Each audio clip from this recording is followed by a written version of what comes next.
Hello friends, good evening. I hope you are doing good. आज हम थोड़ा सा डिस्कशन करते हैं प्राइस के ऊपर।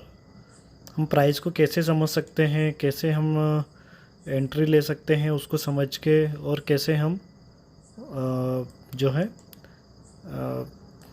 इस मार्केट में थोड़ा सा ऑब्जर्वेशन के साथ यदि काम करें तो हम धीरे धीरे time by time with taking lower risk we can achieve our targets. तो देखिए, कल ये बीटीसी का चार्ट है, 15 मिनट का चार्ट है।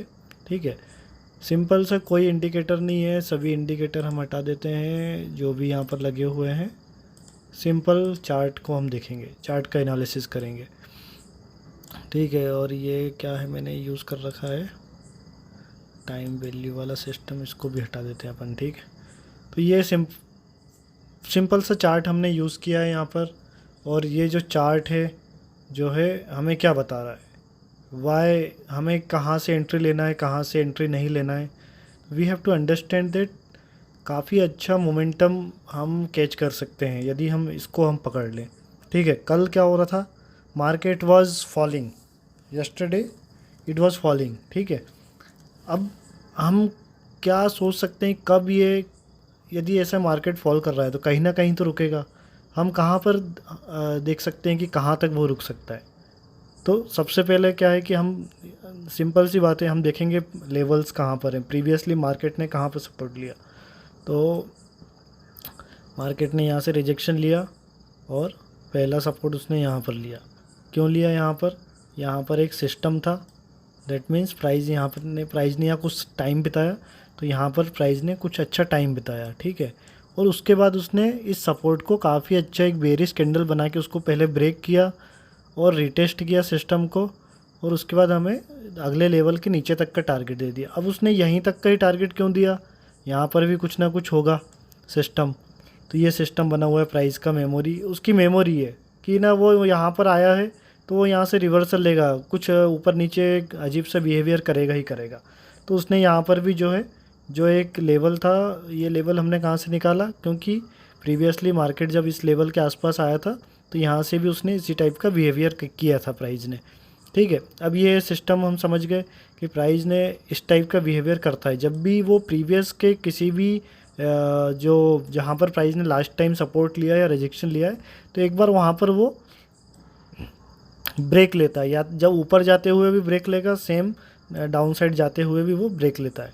ठीक है, अब हम देखते हैं कि जब प्राइस ने यहाँ पर सपोर्ट लिया एक बार, फिर जो इस लेवल को उसने ब्रेक किया एक बार हम यदि देखें ये कैंडल जो बना है, बिकॉज हमें ऑब्जर्वेशन के साथ साथ हमें थोड़ा सा कैंडल्स को भी समझना है। कैंडल ने काफ़ी अच्छा एक प्रकार से बोलें तो ब्रेक तो कर दिया, लेकिन यहाँ पर उसको उतना मोमेंटम नहीं मिला। जो भी ऊपर से बैठे थे उन्होंने यहाँ पर प्रॉफिट बुक किया, उसके बाद प्राइस ने यहाँ कंसोलिडेशन किया, एक बार फिर ऊपर जाने की कोशिश किया, लेकिन सेलर्स ने फिर से उसको जो है रिजेक्ट किया। सेम देखिए कितना परफेक्टली है, कोई इंडिकेटर की ज़रूरत नहीं है, सिंपल सा जो है प्रीवियसली जहाँ से उसने रिजेक्शन डाउन साइड का मोमेंटम दिया था वहीं से सेलर्स ने फिर से यहाँ पर इसमें प्राइस में एंट्री किया और उसको धीरे धीरे करके डाउन साइड तक का पूरा मोमेंटम उसने दिया। अब मैं यही आपको बता रहा था स्टार्टिंग में कि प्राइस में हमें कहाँ से पता चल सकता है कि प्राइस कहाँ पर सपोर्ट ले सकता है। सिंपल सी बात है, प्राइस ने प्रीवियसली, ये एक लेवल है, ये एक एरिया है। ठीक है, कोई एक लाइन नहीं होती है। ठीक है, सपोर्ट और रेजिस्टेंस कोई एक लाइन नहीं होती, एक जोन होता है, कुछ 50 पॉइंट्स 30 पॉइंट्स का एक जोन होता है। तो ये एक जोन है, हम इसको एज ए सपोर्ट मान सकते हैं। ठीक है, ये पूरा सपोर्ट जोन है। प्राइस जब भी आ रहा है यहाँ पर थोड़ा बहुत भले नीचे गया हो, उसके बाद वापस से अपसाइड का मोमेंटम दे रहा है, तो हम यहाँ पर चांस ले सकते हैं। लेकिन चांस भी कब ले सकते हैं, ठीक है, that is also very important.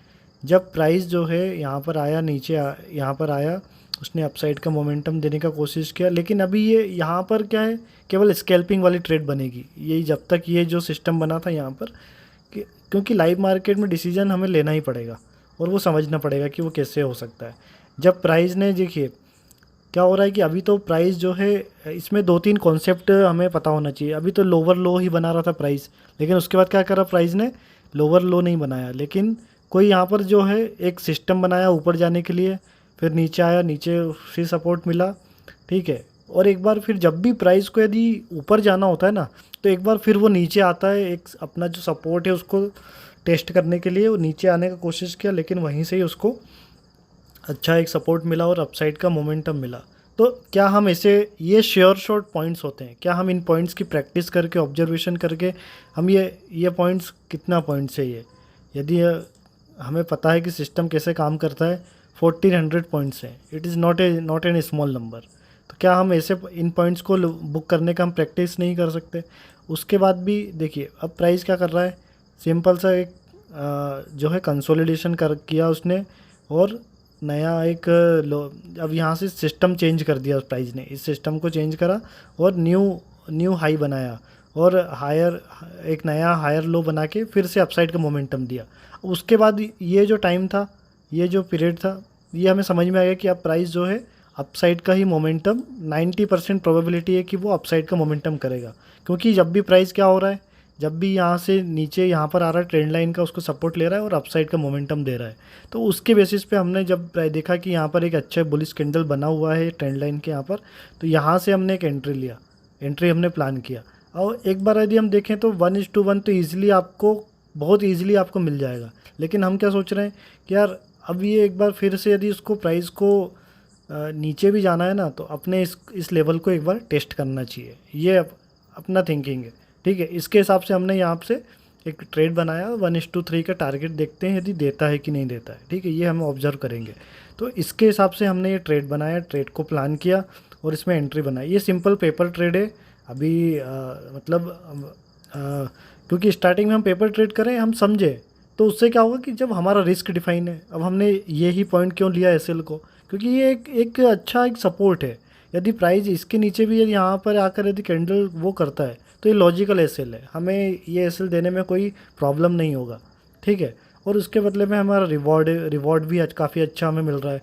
तो हम अपनी कैपिटल को इतना, जैसे हमारे पास यदि 100 रुपीज़ है, तो हम अपनी एंट्रीज़ को 10, उसको हम ऐसा करें कि एक बार में हम 10 रुपीज़ का ही ट्रेड लेंगे। दैट मीन्स हमारे पास जो कैपिटल है, हमको जब हम एंट्री ले रहे हैं प्राइस में, इसमें मनी मैनेजमेंट भी हमें यूज़ करना है कि हम एक बार में 100% हमारे पास जो कैपिटल है उसी से ही एंट्री नहीं करेंगे। जो हमारी कैपिटल है उसका मैक्सिमम 10% से ही हम एंट्री करेंगे, और बाकी जो 90% कैपिटल है उसको रखा रहने देंगे एज इट इज़, ठीक है। तो उससे क्या होगा कि हमारे पास यदि बाई चांस मान लीजिए यहाँ पर ये आके एसएल यहाँ पर हिट भी हो जाता है, इस सिस्टम पे यदि एसएल हिट भी हो रहा है, तो हमारे पास अभी 9 टाइम्स और हैं, हमारे पास 9 प्रोबेबिलिटी और है कि 9 ट्रेड और ले सकते हैं हम। लेकिन हम यदि एक ही बार में पूरा कैपिटल हम यदि कर देंगे, तो उसके बाद तो ऐसे लग गया, आपका पूरा कैपिटल ही वाइप आउट हो गया। तो ऐसे हम अकाउंट को ब्लो आउट करने से भी बचा सकते हैं। ये बहुत समय के बाद समझ में आता है, धीरे धीरे एक्सपीरियंस के साथ। स्टार्टिंग में क्या होता है कि हमें बहुत ज़्यादा जल्दी होती है, हम स्क्रीनशॉट देख के आते हैं, प्रॉफिट देख कर आते हैं, लेकिन उतना जल्दी, उतना आसानी से चीज़ें काम नहीं करती हैं। बहुत टाइम लगता है प्राइस को ऑब्जर्व करना, उसको समझना, उसके बाद उसको फॉलो करना। सबसे बड़ी बात क्या है, इम्प्लीमेंट करना सिस्टम को, that is an important thing. क्योंकि knowledge is everywhere available, the main thing is you are implementing it और नॉट, है ना। तो ये कंसिस्टेंसी हमें बनानी पड़ेगी यदि आपको एज ए ट्रेडर करियर बनाना है। तो धीरे धीरे, this is for me also, मतलब मुझ पर भी ये लागू होता है कि यदि मुझे भी यदि सक्सेसफुल ट्रेडर बनना है, तो रिस्क रिवॉर्ड का सिस्टम फॉलो करना ही होगा, चाहे आपका सिस्टम कितना भी परफेक्ट क्यों ना हो। एक कैलकुलेटिव रिस्क ही लेना चाहिए, उसके साथ ही काम करना चाहिए। अपना कैपिटल का कभी भी 100% यूज़ नहीं करना चाहिए। देखिए बीटीसी वगैरह में तो लीवरेज भी बहुत मिलता है, लेकिन बहुत सोच समझ के काम करना चाहिए। लोग क्या करते हैं कि ना, उनको ओवर कॉन्फिडेंस में आके हायर लेवरेज ले लेते हैं और अकाउंट वाइप आउट करते हैं। अच्छे ट्रेडर हैं, एक्सपीरियंस्ड लोग हैं, लेकिन फिर भी अकाउंट चले जाता है। तो वो वहाँ पर क्या हुआ, डिसिप्लिन फॉलो नहीं हो रहा है। तो वो डिसिप्लिन, हमें अपनी कैपिटल के हिसाब से रिस्क रिवॉर्ड मेंटेन करना है, किसी और का नहीं देखना है। हर किसी का रिस्क टेकिंग कैपेबिलिटी बहुत ज़्यादा होता है। यदि किसी के पास मान लीजिए 100 करोड़ है, तो वो तो कितना भी वो उसके हिसाब से अपना रिस्क मैनेज करेगा। लेकिन यदि हम शुरुआत कर रहे हैं, हमारे पास 5 लाख रुपए है, 10 लाख रुपए है, बहुत से बहुत, तो हमें अपना कैपिटल के हिसाब से ही रिस्क रिवॉर्ड मेंटेन करना है और उसके बाद हमें काम करना है। तो हम धीरे धीरे अपना साइकोलॉजी को डेवलप करें और मार्केट में इस तरीके से हम यदि काम करेंगे तो डेफिनेटली मंथ एंड में, वीक एंड में, डेफिनेटली क्वार्टर एंड में हम ग्रीन में रहेंगे। I am confident about that. Because just आपको मैं एक नंबर बताता हूँ सिंपल सा। ये देखिए मेरी मतलब मैंने पेपर ट्रेड किया, ये सारी पेपर ट्रेड की वो है। तो इसका यदि आप पूरा नंबर यदि निकालेंगे ना तो कैपिटल तो गया ही नहीं। एंड ऑफ द जो आप इसका पूरा इसको जोड़ के पूरा रिजल्ट निकालेंगे, कैपिटल एज इट इज़ रहेगा, कैपिटल नहीं जाएगा। तो मेन चीज़ क्या है इस मार्केट में, कैपिटल को सेव करना। एंट्रीज तो हमें कितनी मिलेंगी, अपॉर्चुनिटीज़ हमें मिलती ही जाएंगी। अप साइड जाएगा मार्केट तो भी अपॉर्चुनिटी है, डाउन साइड जाएगा तो भी अपॉर्चुनिटी है, लेकिन main thing is save the capital. इस फंडे पे यदि हम काम करेंगे और प्राइस के बिहेवियर को हम समझेंगे तो डेफिनेटली हम लॉन्ग रन में कुछ ना कुछ कर पाएंगे, है ना। तो ठीक है फ्रेंड्स, मिलते हैं एक नेक्स्ट वीक। और मंडे तो छुट्टी है। आप सभी को होली की शुभकामनाएं। और आप लोग काम करें, अच्छे से एंजॉय करें, होली का त्यौहार है उसको भी, और सीखें, पढ़ें चीज़ों को। इकोनॉमिक टाइम्स ये न्यूज़पेपर है, इसको भी आप पढ़ सकते हैं, काफ़ी अच्छा इसका सब्सक्रिप्शन ले सकते हैं आप।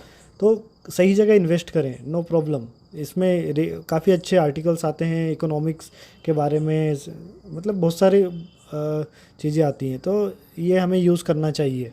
तो बहुत फ़ायदा होता है जब हम रीडिंग करते हैं। तो रीडिंग करने से क्या होता है कि हमारा बेस बनता है। तो रीडिंग बहुत ज़्यादा इम्पोर्टेंट है।